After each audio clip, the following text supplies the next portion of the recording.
Times TV में आपका स्वागत है।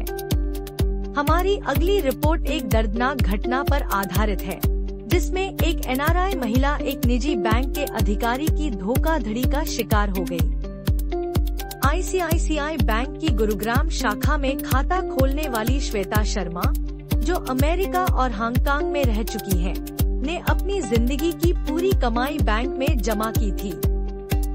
उन्हें 5.5% से 6% ब्याज का भरोसा दिया गया था। लेकिन 4 साल बाद उन्हें पता चला कि बैंक के एक अधिकारी ने उनके नाम पर फर्जी खाते खोले, उनके दस्तावेजों को नकली बनाया और उनकी बचत का दुरुपयोग करते हुए 16 करोड़ की ठगी कर ली। यह धोखाधड़ी सितंबर 2019 से दिसंबर 2023 तक चली। पीड़िता का कहना है कि उन्हें हर बार बैंक के लेटरहेड पर सही रसीदें और ईमेल स्टेटमेंट्स भेजे गए, जिससे उन्हें कभी शक नहीं हुआ।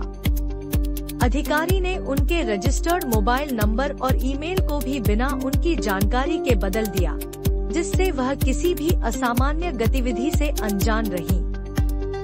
जब इस मामले का खुलासा हुआ और श्वेता ने शिकायत दर्ज कराई, तो बैंक ने ₹9.27 करोड़ लौटाने की पेशकश की, लेकिन इसे जांच के नतीजों पर निर्भर बताया। आईसीआईसीआई बैंक ने इस धोखाधड़ी को स्वीकार करते हुए बयान दिया कि दोषियों को सजा दी जाएगी। उन्होंने यह भी दावा किया कि सारे ट्रांजैक्शन की जानकारी श्वेता के रजिस्टर्ड नंबर और ईमेल पर भेजी गई थी। लेकिन श्वेता का कहना है कि उन्हें कभी सही जानकारी नहीं दी गई। एनआरआई मैटर्स टीवी इस घटना से जुड़े हर पहलू पर नजर रखेगा और आपको हर जानकारी पहुंचाएगा। अब हम बात करेंगे न्यूजीलैंड के वीजा नियमों में हुए महत्वपूर्ण बदलावों की, जो भारतीय कामगारों और छात्रों के लिए नए अवसर लेकर आए हैं। न्यूजीलैंड सरकार ने 2025 में लागू होने वाले इन बदलावों के जरिए लेबर शॉर्टेज की समस्या को हल करने का प्रयास किया है।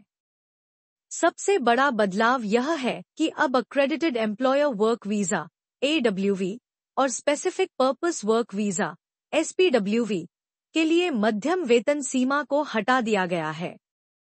इसका मतलब है कि नियोक्ताओं को अब तय सीमा का पालन करने की आवश्यकता नहीं होगी, लेकिन उन्हें बाजार दर के अनुसार उचित वेतन देना होगा। इससे न केवल नियोक्ताओं को अधिक लचीलापन मिलेगा, बल्कि कामगारों के लिए भी बेहतर अवसर खुलेंगे।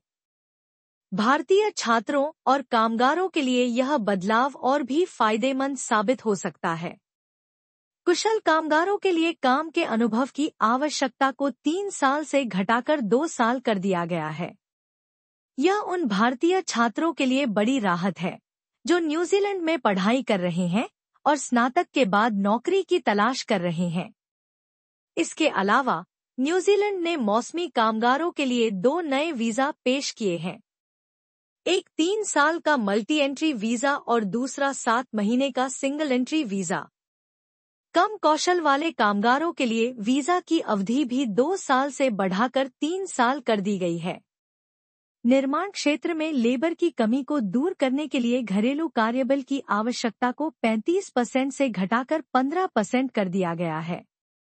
साथ ही अप्रैल 2025 से जो लोग अन्य वीजा से AWV पर स्थानांतरित हो रहे हैं, उन्हें अंतरिम कार्य अधिकार दिए जाएंगे। यह बदलाव भारतीय कामगारों और छात्रों के लिए एक बड़ा अवसर है, खासकर उन उद्योगों में जहां श्रमिकों की भारी कमी है। न्यूजीलैंड की यह नई नीति न केवल प्रवासियों के लिए सहायक है, बल्कि रोजगार प्रक्रियाओं को भी आसान बनाती है। अब हम बात करेंगे फिनलैंड की ट्रेन में हुई एक घटना की, जो इन दिनों सोशल मीडिया पर चर्चा का विषय बनी हुई है। एक भारतीय मूल के एनआरआई गोकुल ने हाल ही में सोशल मीडिया पर अपना अनुभव साझा किया। गोकुल फिनलैंड के लापलैंड से हेलसिंकी जा रहे थे। उन्होंने बताया कि ट्रेन का डिब्बा पूरी तरह से शांत था, लेकिन एक भारतीय परिवार ने उस शांति को तोड़ दिया। परिवार हिंदी में तेज आवाज में वीडियो कॉल कर रहा था और उनके केबिन के दरवाजे भी खुले थे।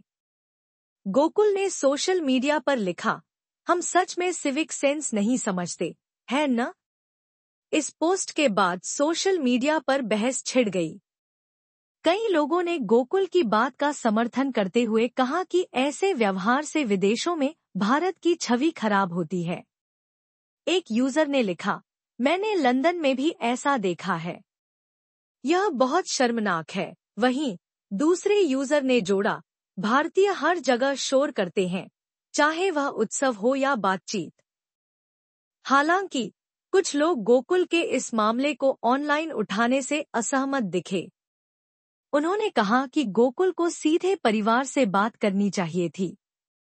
एक यूजर ने सुझाव दिया, आप उन्हें पोलाइटली आवाज कम करने और दरवाजा बंद करने के लिए कह सकते थे। इस घटना पर कुछ ने यह भी कहा कि शोर करना केवल भारतीयों तक सीमित नहीं है। एक यूजर ने लिखा, लंदन की ट्रेन में शुक्रवार रात को जाइए, तब देखिए कौन कौन शोर मचाता है। यह घटना सार्वजनिक शिष्टाचार और सांस्कृतिक व्यवहार पर कई सवाल खड़े करती है। क्या यह सिविक सेंस की कमी है या ऐसी स्थितियों में सीधी और विनम्र बातचीत बेहतर समाधान है? ऐसे ही मुद्दों पर चर्चा के लिए जुड़े रहिए NRI मैटर्स टीवी के साथ।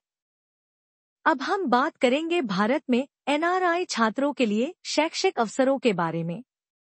भारत में उच्च शिक्षा प्राप्त करने के लिए NRI छात्रों की संख्या में लगातार वृद्धि हो रही है। भारतीय विश्वविद्यालयों में विज्ञान और प्रौद्योगिकी, चिकित्सा और इंजीनियरिंग के क्षेत्र में ग्लोबली एक्लेम्ड शिक्षा और किफायती फीस भारत को एक प्रमुख शिक्षा केंद्र बना रही है। इसके अलावा भारत में जीवन यापन की कम लागत भी एक आकर्षक पहलू है। भारत सरकार ने 200607 में प्रवासी बच्चों के लिए छात्रवृत्ति योजना SPDC शुरू की थी।